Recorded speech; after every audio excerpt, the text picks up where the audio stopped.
그 수백만 달러를 들여서 막 최고급 에티오피아산 원두를 수입하고 세계적인 바리스타 챔피언을 매니저로 고용했는데 정작 카페 매출은 반토막이 나는 상황. 여러분 이거 상상이 가시나요?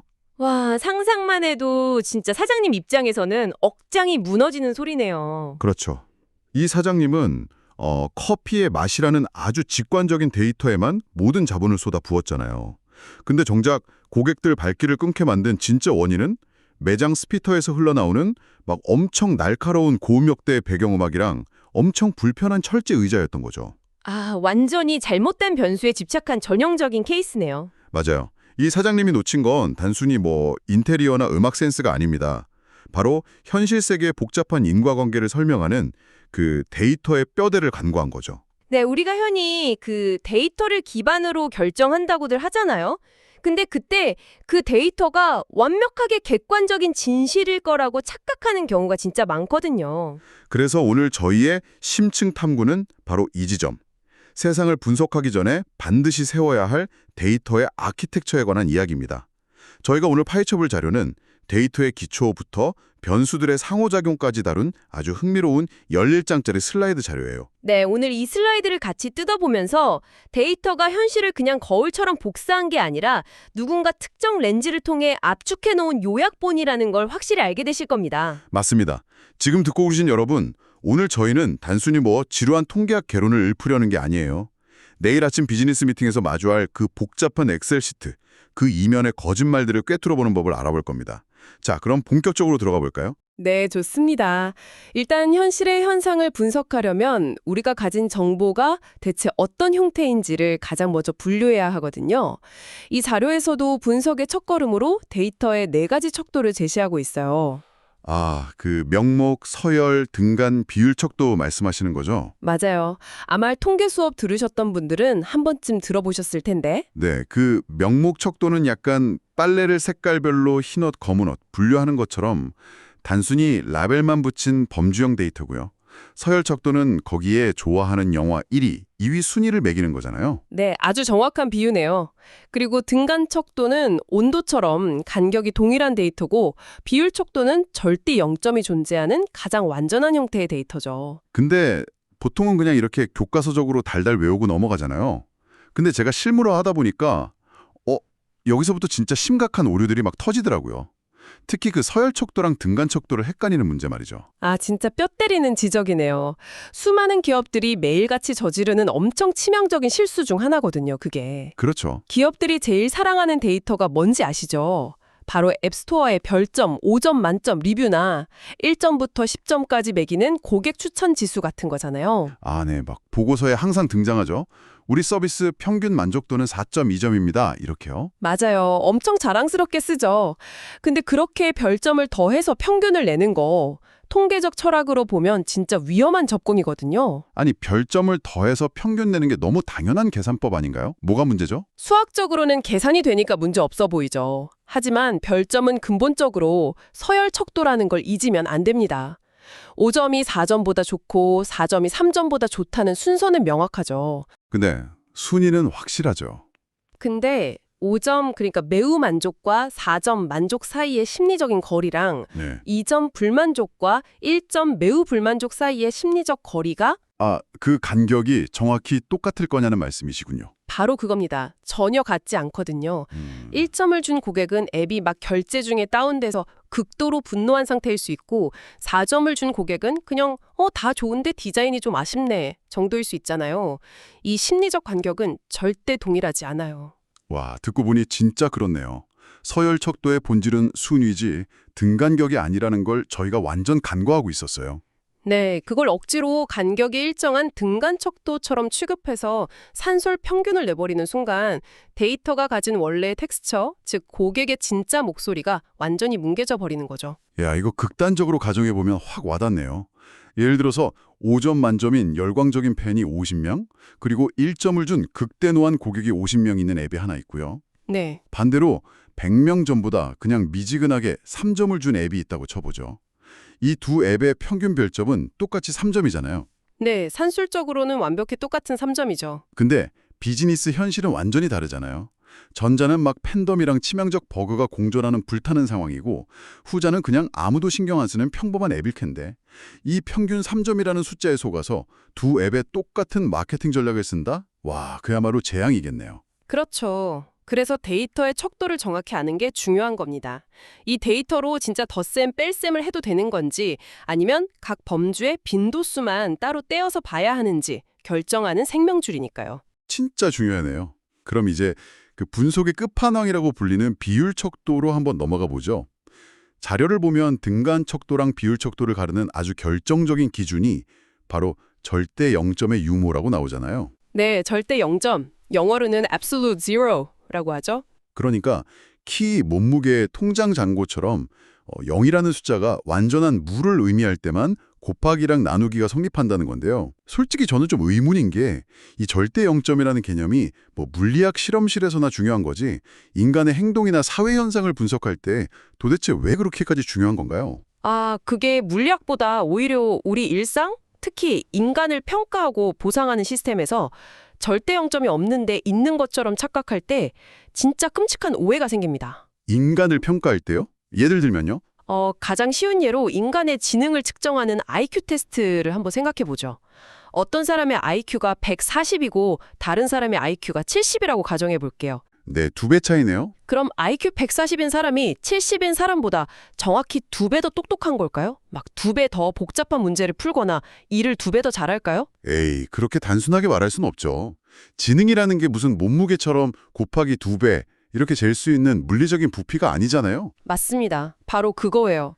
지능, 스트레스 지수, 업무 역량 평가 점수 같은 이런 인간의 심리적이고 인지적인 측정치들은 대부분 절대 0점이 아예 존재하지 않는 등간 척도거든요. 아, 지능이 아예 존재하지 않는 완전한 무의 상태, 즉 IQ 0이라는 기준점을 우리가 임의로 만들 수는 없으니까요. 그렇죠. 근데 조직의 평가 시스템이나 성과급 나눌 때 이 등간 척도 데이터를 마치 절대 0점이 있는 비율 척도인 양 착각하는 일이 진짜 비일비재해요. 아, 인사평가 90점 받은 직원이 45점 받은 직원보다 가치를 2배 더 창출했으니까 성과급도 정확히 2배 더 가져가야 한다.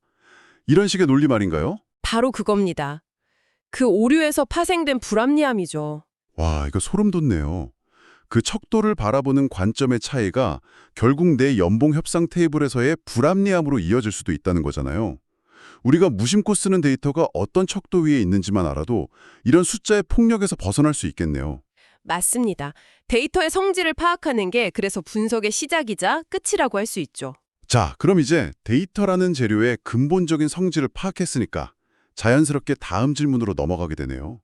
이 재료들을 어떻게 엮어서 원인과 결과의 사슬을 만들 것인가? 네, 이제 변수들의 관계를 다룰 차례긴요. 자료에서는 원인이 되는 걸 독립변수, 결과가 되는 걸 종속변수라고 정의하고 있는데요.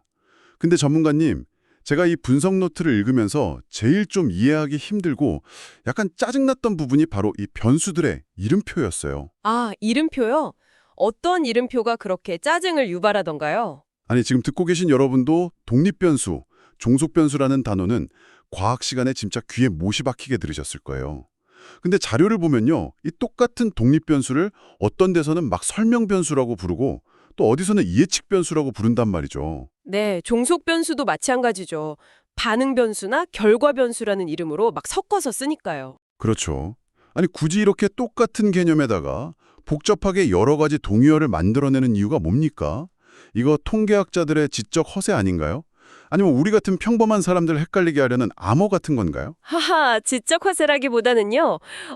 그 이름표 하나하나가 연구자나 분석가가 데이터를 대하는 일종의 세계관을 보여주기 때문이에요. 세계관이요? 네, 이게 현대 데이터 사이언스에서 아주 중요한 철학적인 갈림길이거든요.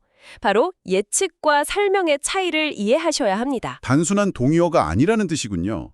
그 예측과 설명이 어떻게 다른 건지 구체적인 예시로 좀 풀어주시죠. 은행에서 대출 부실률을 관리하는 AI 모델을 만든다고 한번 쳐볼게요. 이 머신러닝 모델의 유일한 목적은 그냥 이 사람이 내일 대출을 갚을 건가 아니면 연체할 건가 이걸 맞추는 겁니다. 네, 그냥 맞추기만 하면 되는 거네요? 그렇죠. 이때 AI는 사용자의 스마트폰 배터리 잔량이나 밤 11시 이후의 위치 이동 데이터 같은 걸 활용해서 연체 여부를 기가 막히게 맞춰냅니다. 와, 배터리 잔량으로요? 네, 실제로 이런 데이터를 쓰기도 하거든요. 여기서 이 배터리 잔량은 연체를 맞추기 위한 예측 변수가 되고요. 연체 여부는 결과 변수가 됩니다. 근데 스마트폰 배터리가 빨리 닳는 거랑 대출 못 갚는 거 사이에 무슨 인과관계가 있나요? 바로 그게 핵심입니다. 인과관계가 있는지 없는지 우리는 몰라요. AI 알고리즘은 그저 그 두 데이터가 항상 같이 움직인다는 패턴을 예측할 뿐이지 도대체 왜 그런 일이 일어나는지는 설명하지 못합니다. 아하, 인과관계가 전혀 없더라도 결과만 막 족집게처럼 맞춰내면 그게 바로 예측 변수로서의 역할을 100% 다 한 거군요. 진짜 AI와 머신러닝이 지배하는 세계의 문법이네요. 정확합니다. 그럼 반대로 설명 변수는 관점이 어떻게 달라지나요? 이번에는 은행 AI가 아니라 사회학자나 경제정책을 짜는 공무원의 입장이 되어보는 거예요.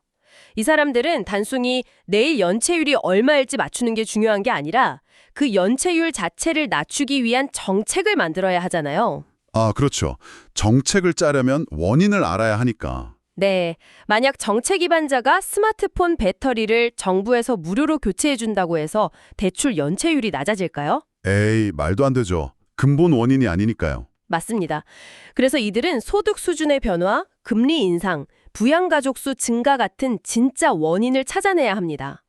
이때 소득과 금리는 대출 연체라는 현상이 왜 일어났는지 그 메커니즘을 낱낱이 밝혀주는 설명 변수가 되는 거고요. 아, 그리고 연체율은 이 거시적인 환경 변화에 인간이 어떻게 반응했는지를 보여주니까 반응 변수가 되는군요. 빙고! 완벽하게 이해하셨네요. 와, 저 지금 약간 소름 돋았어요.